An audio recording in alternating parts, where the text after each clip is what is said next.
Imagine if your home, a place where you should feel relaxed, at ease and safe, becomes a place where you are bullied, controlled and put down. How would that make you feel? By the time you finish watching this video, there will have been at least one incident of domestic abuse reported in Scotland. Do you know more than 1 in 4 women will experience domestic abuse in their lifetime? You can change this.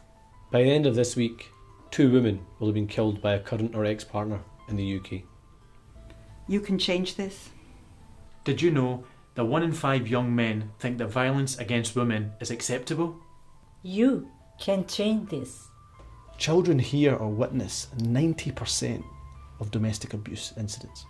It doesn't matter what religion you are, your race, ethnicity, how much money you have, or where you live.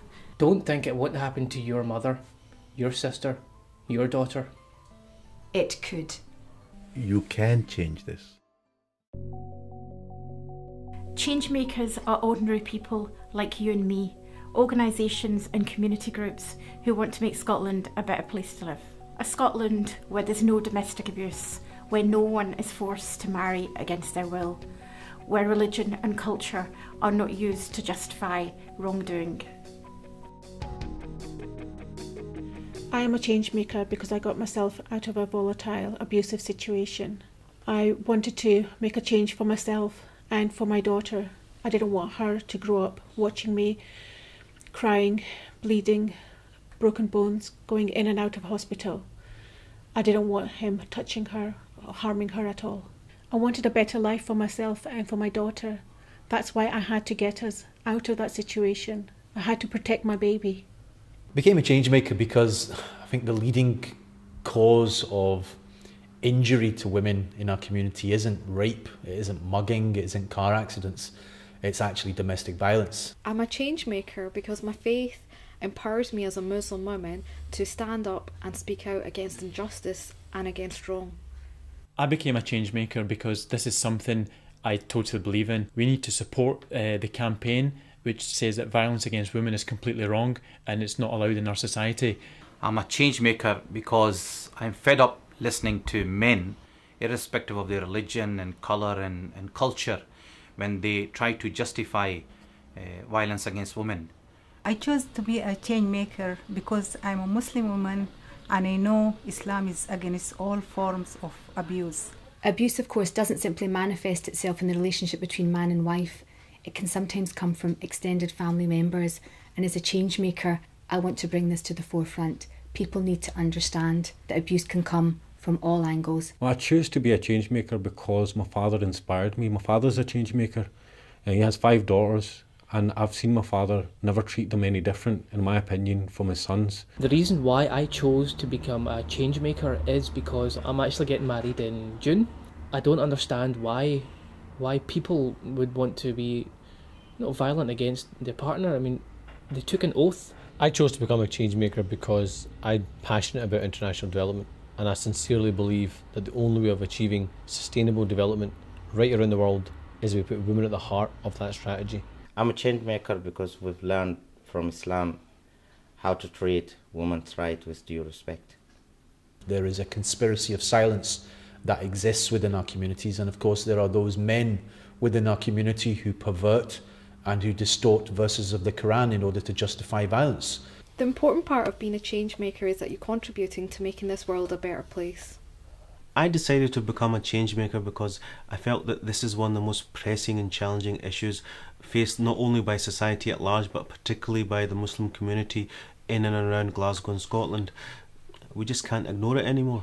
Well, as a lawyer, many women come to me in distressed and disturbing circumstances, and as a change maker, one of the main things I try and make them understand, this is not something that they've done, they're the victims. This has nothing to do with us, the men, giving rights back to women.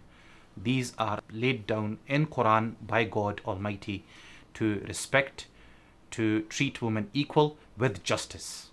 I am a change maker because I have seen the devastation and the effects of violence against women in families and communities, and also it is against my Islamic faith. We're all responsible when you talk about a conspiracy of silence, because it can be happening when we see the men in mosques. It could be women who are suffering in silence at home. It could be women who come to our house, who attend our dinner parties. It could be women we're working alongside with. We have to be at the forefront of standing up from our community and saying that this will not happen in my name. Abuse takes many forms, and it's not necessarily the physical scarring that people can sometimes see. We're talking about what's happening inside a woman's head, inside her mind, inside her soul. A lot of young men in particular from within our own community believe in objectifying women, and especially if those women are from perhaps another race or another ethnicity. I want to be very clear that that is absolutely unacceptable, and we have to move away from that kind of mentality of objectifying women.